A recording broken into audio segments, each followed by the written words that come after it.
সাহাবীরা বলতেছে আমার নবী তো আজকে ইমামতি করবে রাসূল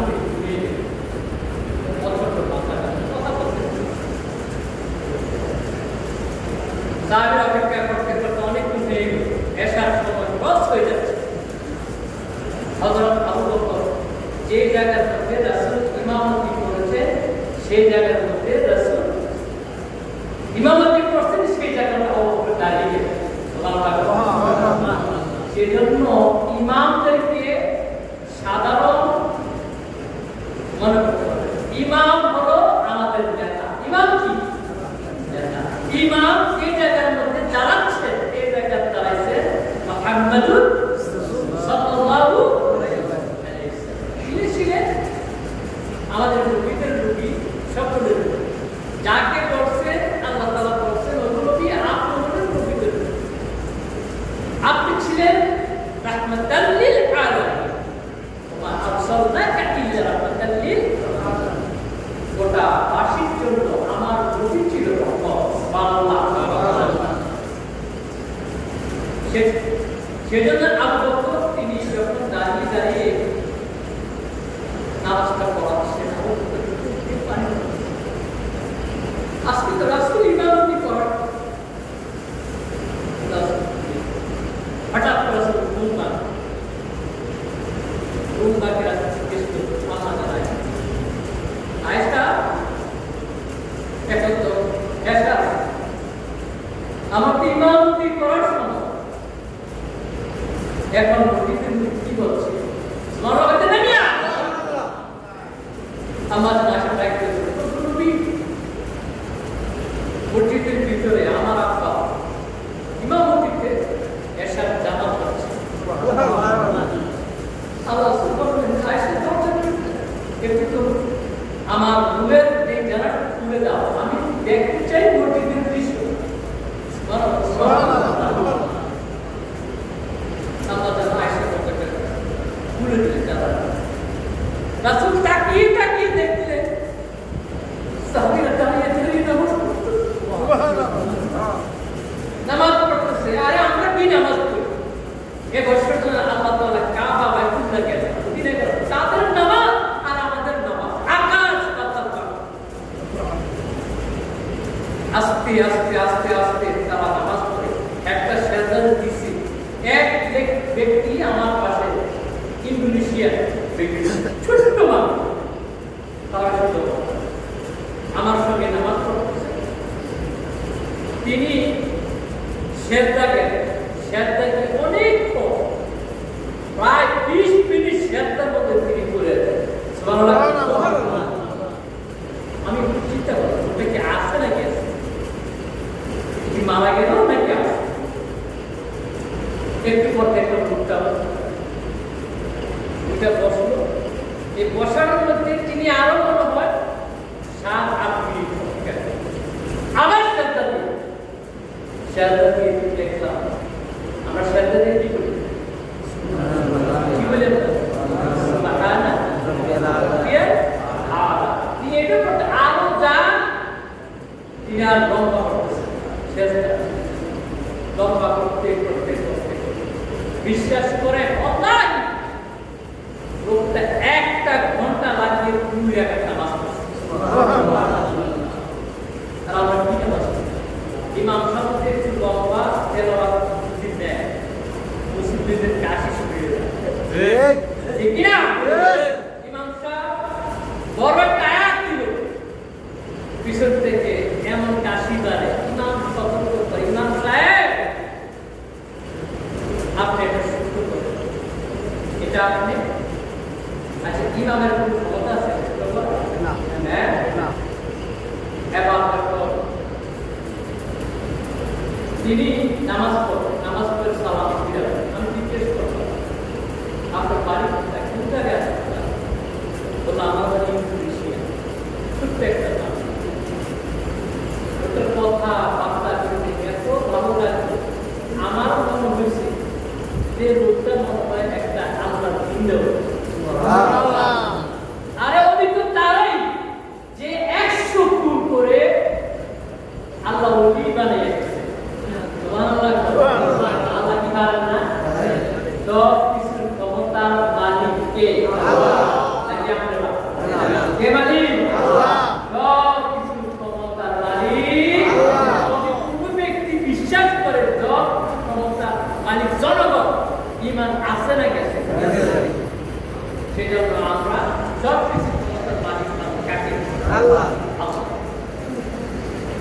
এই লোকটা ৯৯টা খুন করছে। কয়টা? ৯৯টা খুন করে চিন্তা করো, আমি ৯৯টা খুন করলাম, আমি আমার আল্লাহর কাছে কি জবাব দেব? আল্লাহর কাছে না নাকি? আল্লাহ আছেন না? আল্লাহ আছেন কি? আল্লাহ যে আমাদের সারা রাত কাছে ওয়াজ করছে, কি আল্লাহ ঘুমাইছিলেন না? ঘুমাইছিলেন না। আল্লাহ সব দেখেন আপনি কি করতেছেন। পিঁপড়া, এই পিঁপড়াটা কি করতেছে আল্লাহ সব দেখেন। এবার দেখেন ৯৯টা খুন করার পর তার চিন্তা আছে, আমি তো ৯৯টা খুন করলাম, আমি আমার আল্লাহর কাছে কি জবাব দেব? আমার কাছে আল্লাহ চিন্তা করে, হঠাৎ চিন্তা করে জিজ্ঞেস করলো দিদি ভাই, আমি তো ৯৯টা খুন করছি, আমার কি আমার আল্লাহ মাফ করবে? তখন ডাকবে অমুক জায়গা অমুককে আল্লাহ বলি কথা। আর ওনাকে যে জিজ্ঞেস করে যে আসলে আমরা যদি ৯৯টা খুন করতে আল্লাহ ক্ষমা করবে কিনা। এবার তিনি গেলেন, আপনি করতেছেন না।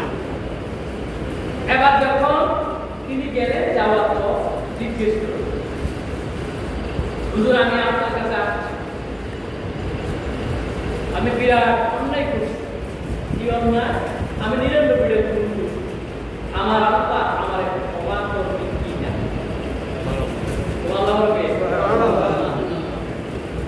ওই ব্যক্তি ৯৯টা খুন করছো, ৯৯ খুন করার পরে আবার আল্লাহ ক্ষমা করবে না, আমার কাছে জানতে আসছে। আমার তো মনে হয় আল্লাহ তোমাকে ক্ষমা করবে। আচ্ছা, আল্লাহ যদি ক্ষমা করে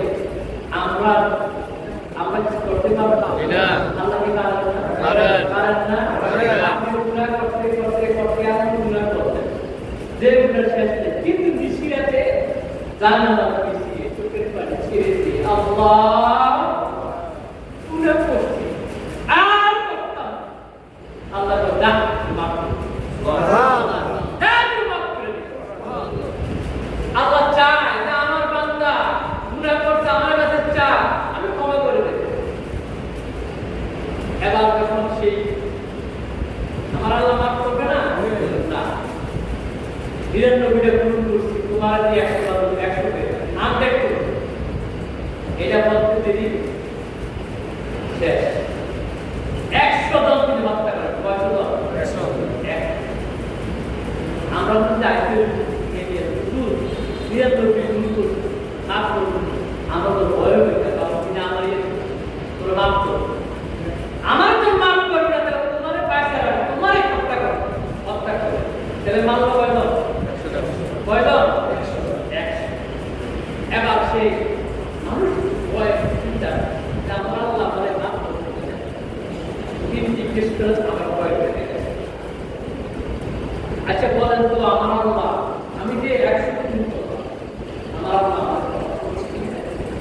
ওই ব্যক্তি দিয়েছে চমৎকার ভাবে যে তুমি যত গুনাহ করো, তোমার গুনাহ পাপনা যত বাড়ি হোক, আল্লাহ তোমার গুনাহ থেকে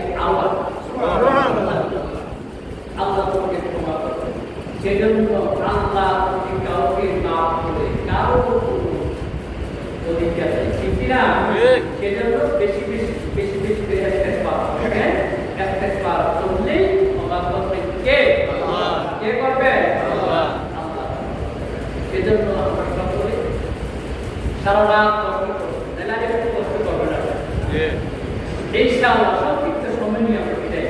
তবে এই বাকিটা আছে হইতে পারে জীবনের আপনার শেষ বাকি, আপনি কইতে পারবেন হুজুর ইনশাআল্লাহ আগামী বছর আপনাদের দেখবেন, যে কথা কি বলতে পারবেন?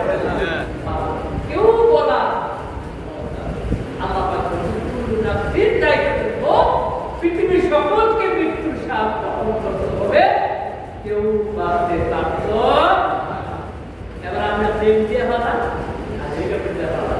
আমরা যদি আল্লাহ আপনাকে ক্ষমা না করে কাম হবে, সকলে আপনার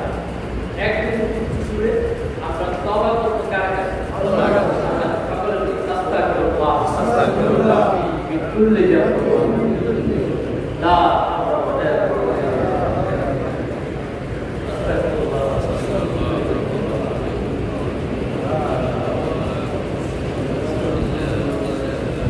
Subhanallah ketika anggun dia boleh manusia todbi rakhe dia anggun dia boleh karon e anggun dia kasar bajane apne sakti e hath rakhe kasar bajane প্রত্যেকটা আঙ্গুলে আল্লাহ মুখ দিবেন তার কথা সেজন্য আমরা মাঝে মাঝে আমরা ওদের কদর করে নামটা আমরা করাই না সুবহানাল্লাহ 33 বার আমরা করি আঙ্গুলে সুবহানাল্লাহ সুবহানাল্লাহ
আমরা কি আল্লাহ দেখছি? আল্লাহ বিশ্বাস করেন? জি করেন? জি। আল্লাহ এমন আল্লাহ এমনই আল্লাহ পাক বলেন গোলাম গভীর রজনীতে তাহাজ্জুদ করতে যখন চোখের পানি ছেড়ে দিই আল্লাহ আল্লাহ আল্লাহ ইচ্ছা করতে জিকির করতে করতে করতে পাড়া বিল্লা হয়ে গেল। আল্লাহ পাক বলেন একসৃষ্টি গোলাম একসৃষ্টি ফেরেশতা তোরা করেছিলি যে আল্লাহ এই দুনিয়াতে আপনি আদম সৃষ্টি করা দরকার একসৃষ্টি আমার কেমনে দেহে যে টাকার কারণে আমি আল্লাহ তাআলা যখন আমার গোলাম আমাকে ডাক দেয় একবার একবার ডাক দেয় আমি আল্লাহ তাআলা আমি আর কাজীব থেকে আমি জব দেই আল্লাহ পাক বলেন যখন আমার গোলাম যখন আমাকে আল্লাহ বলে ডাক দেয় আমি আল্লাহ তাআলা কাজীব থেকে জব দেই সুবহানাল্লাহ।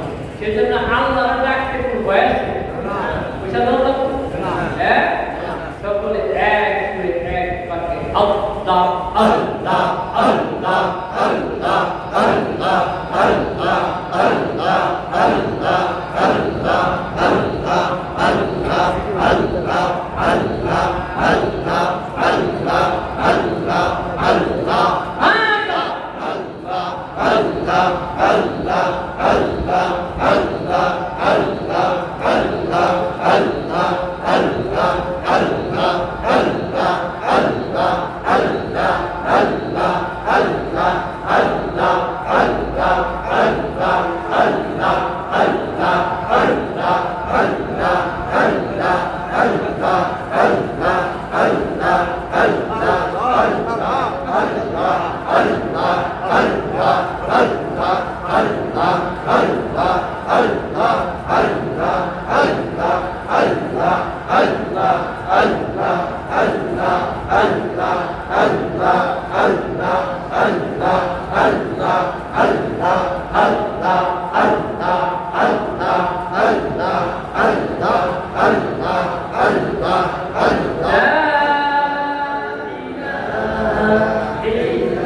নামাজ ছেড়ে দিলাম নামাজটা কার নামাজ পড়লাম রোজা রাখলাম যাকাত দিলাম একটা সময় কি আমরা নামাজ রোজা যাকাত ভালো পিছনের গুনাহ মাফ করতে পারে না করতে পারে আল্লাহ তওবা করতে পারে ঠিক কি না আল্লাহ পাক বলেন গোলাম আমি তোমাদেরকে আমার ইবাদত করছি শেয়ার করতে আই করতে পারো দান করলাম আল্লাহ মাফ করে দিবেন সুবহানাল্লাহ।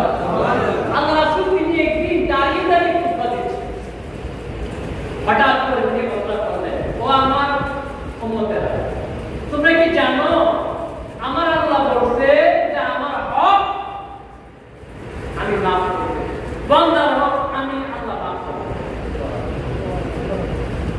বান্দার হকটা বাইরে হোক বাইরে হোক ঠিক আছে না খেলার হোক প্রতিবেশী হোক আত্মীয় হোক কষ্ট করবে আল্লাহ পাক বলেন যারা কষ্ট করলো আমি তাদেরকে ক্ষমা করতে পারব কারণ আল্লাহ বলছে আমার হক নষ্ট করে আইনা বন্দার হক আল্লাহ রাসূল যখন এই কথাটা বলতেছেন এই মাসটা কিন্তু গুরুত্বপূর্ণ যদি রাবণের আজকে 26 তারিখ বিদায় আমার রাসূলের কিন্তু একটা স্পেশাল পাওয়ার ছিল আপনারা সকলে জানেন এই পাওয়ারটা ছিল ঘাড়ের কষ্ট ছিল এই ঘাড়ের মধ্যে একটা ছোট্ট মোহরের নকুল ছিল লাল বর্ণের কি বলতে লাল বর্ণের কবুতরের ডিমের একজন সাহাবী তিনি জানতেন রাসূলের ঘাড়ের মধ্যে মোহরের নকুল দেখতে সে দেখার জন্য অনেক চেষ্টা করতে দেখতে পায় রাসূল যখন দাঁড়িয়ে বলতেছেন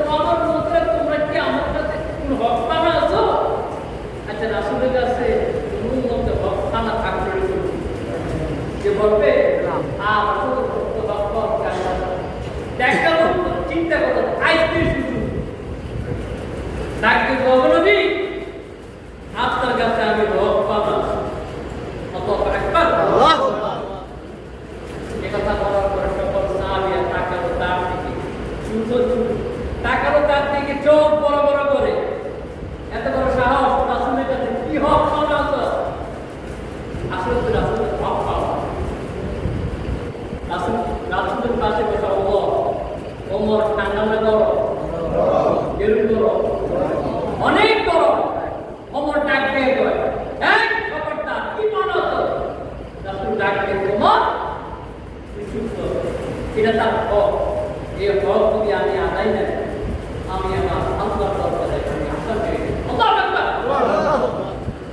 যেখানে রাসূল বলতেছে যে আমি আসামি হয়ে যাব এখানে আমরা আল্লাহর গোলাম আমরা গুনাহগার মানুষ আমরা উপায় থাকবো না কোনো উপায় সাবধান সাবধান হয়ে যাও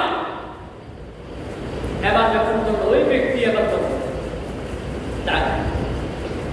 রাসূলকে দাঁড়াও কি হক পাবা ওগো নবী আমি আপনার সঙ্গে যুদ্ধের ময়দানে গিয়েছিলাম আপনি একটা মুক্তি আপনি শত্রুকে যখন চাবুক করতেন এই চাবুকের বাড়িটা আমার পিঠের মধ্যে লাগছে সুবহানাল্লাহ যদি আপনি হক আদায় করতে চান তাহলে চাবুকের বাড়ি আপনার পিঠে আর কাটতেছে আল্লাহু আকবার এই কথা বলছে হযরত ওমর তো আরো হয়ে গেছে কি রাসূলের গায়ে আমার নবীর গায়ে তুই বাড়ি দিবি এত বড় সাহস রাসূল ডাকতে ওমর তুমি চুপ করো রাসূল ডাকতে বলেন যাও মসজিদের কোণার মধ্যে চাবুক ঝুলানো আছে এখন তো মসজিদের ভিতরে চাবুক রাখলে পুলিশে তো র্যাবে কাজ ঠিক কিনা চুরি করলে তো আটকাট হয়ে যাচ্ছে আর ইমাম সাহেব একটা হত্যা বলে মুসল্লি বাড়ি হ্যাঁ ইমাম সাহেব বলো না আসলে কি না ওনারা বলছে হক কথা তুমি বললে কেউ ব্যক্তি রাখবে না এটা কি কারণ হক কথা বলতে চার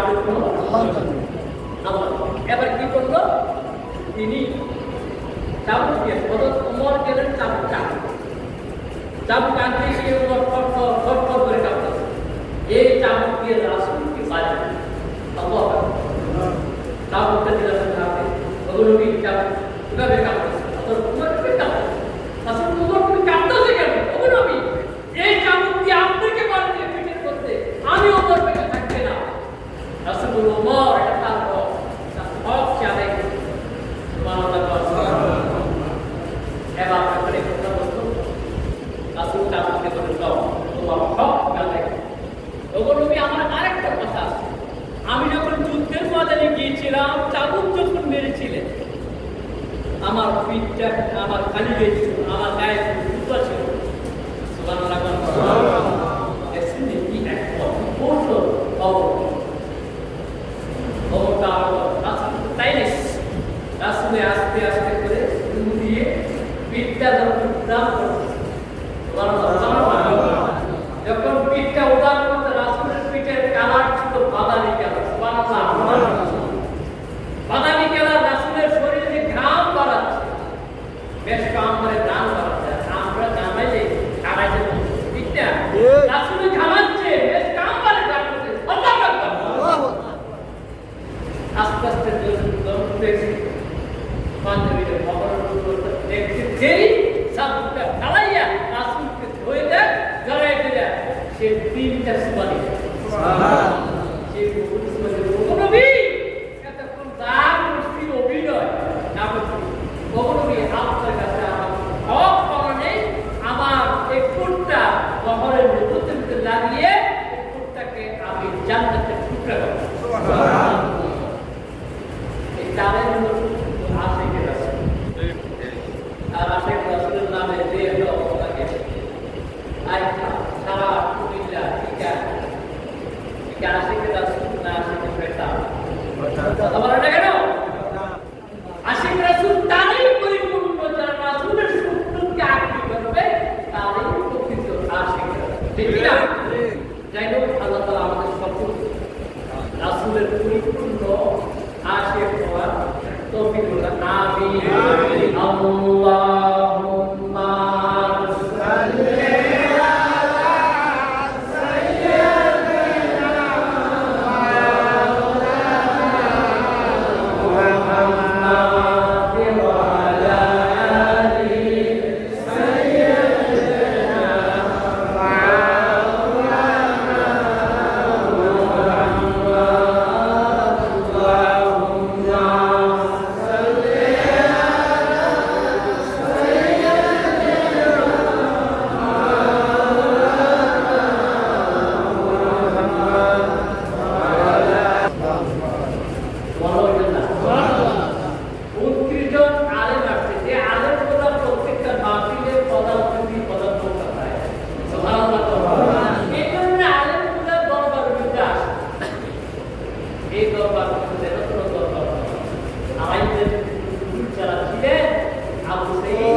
তিনি পথের